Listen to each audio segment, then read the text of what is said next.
Hello, hello, lovely people on the internet. This is Kit back again with yet another video, and this time we're going to be doing something a little different. I'm going off script. I figured it's going to be a while before I come out with my next major video since I'm working at a summer camp right now and have very limited access to technology because of that, so there's going to be some delays on my other projects, but I figured might as well just do some smaller unscripted videos in the meantime just to keep you all entertained and give you some content from me. So this is my new series, Let's Talk About, where I just talk about whatever I feel like, and right now I feel like talking about Summer Games Fest since that just kind of wrapped up, so I'm going to go ahead and start mostly just talking about games that I'm interested in. So if I miss something that you were really excited for, leave it in the comments, maybe I'll check it out, but I just have very specific tastes when it comes to games, so I'm only really going to be talking about the stuff that really drew my attention.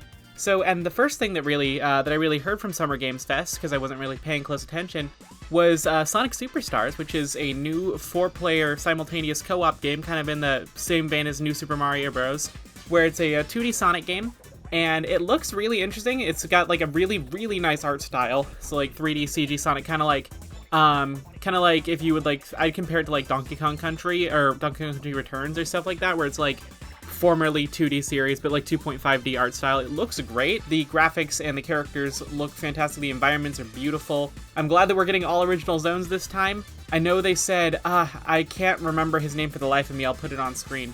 But the, one of the original designers from the classic Sonic games is going to be back on this project, which at first was reassuring to me. But then I saw what his company, which is developing the game, has been doing since then. And they've been responsible, at least from what I read, they've been responsible for some games like Hey Pikmin and Yoshi's New Island, which are not the best games, so I'm a bit concerned on that front.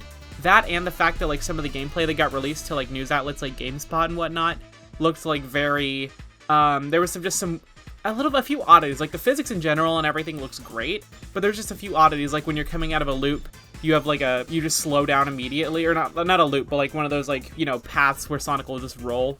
I think that just looked a bit strange, and then some of the bosses look very strange as well. Like they just very similar to the way some bosses were designed in Sonic 4, which is not reassuring to me, but the rest of the game looks fine. I'm going to be cautiously optimistic for this. It comes out really soon in the fall sometime, so that'll be interesting when that comes out.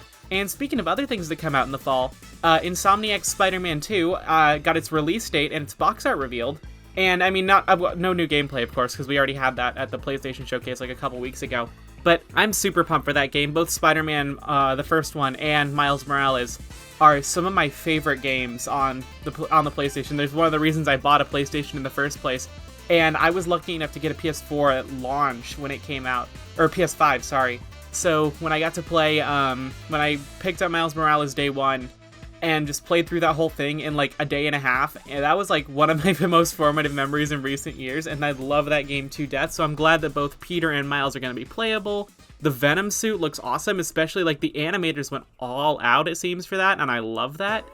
And then, yeah, so there's that, and then, let's see, oh yeah, Atlus, pretty much won on accident when almost all of their announcements leaked, like a day before the Xbox, or a day or two before the Xbox presentation, where they were officially revealed. But yeah, we got Persona 3 Reload and Persona 5 Tactica, which both look fantastic. Persona 3 Reload, of course, is the big one. That one leaked it leaked a couple days, like the full trailer leaked a couple days before it was officially announced. And there was like a while back where it was like that internal press release video for Sega Atlus that showed early footage of Sonic Frontiers and some early footage of P3 Reload. And then there was leaks even further back than that, but yeah, honestly, P3 Reload looks awesome. Only thing I'm concerned about, they need to cut some of the stuff from Katsura Hishino, the director, has some just like really sexist views and transphobic stuff that he kind of shoved into Persona 3 and a lot of his other games, and I really hope they take this opportunity to take some of that out, refresh it, and there's just like a lot of other really like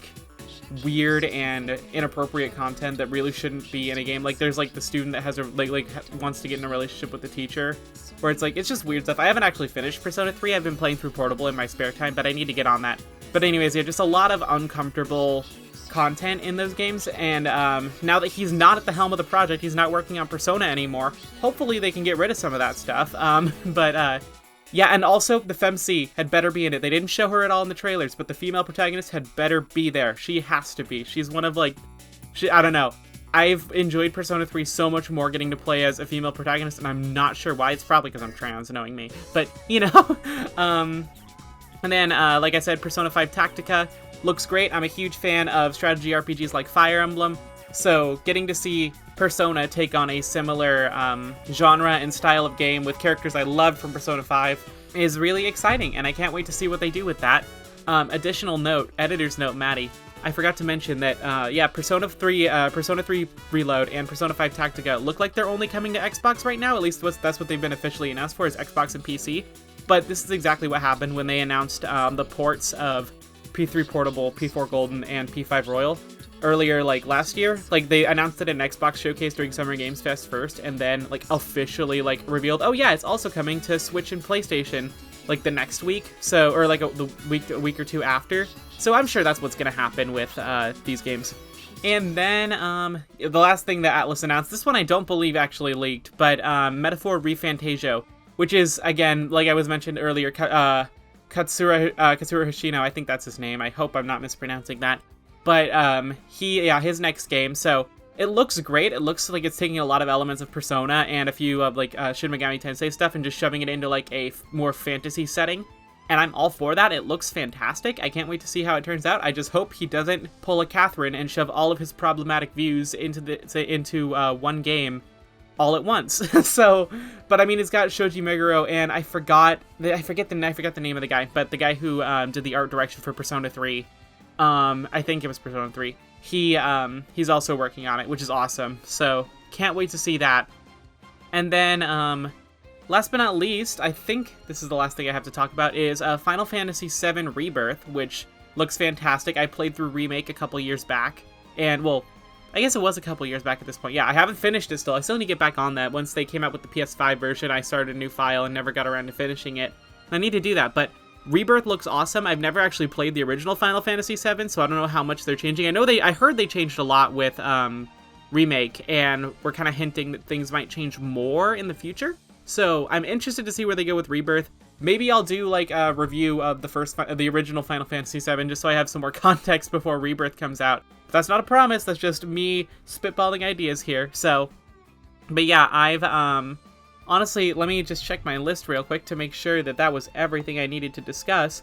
But yeah, overall, Summer Games Fest, big fan of everything that was revealed, and I can't wait to see some more of these projects. I'm sure that Nintendo will be having a direct in, like, a week or two, because they always have their big summer direct, except for 2020, but that's because, you know, that was 2020. But they always have it, like, a little bit after Summer Games Fest, now that E3 is kind of kaput, so we'll see what happens then. But yeah, anyways, hope y'all liked that video. You know, just leave a like, comment, subscribe, all that jazz to keep the YouTube algorithm happy, to keep recommending my video to so many more people. Thanks for the support on the Freedom Planet 2 video, it means a lot.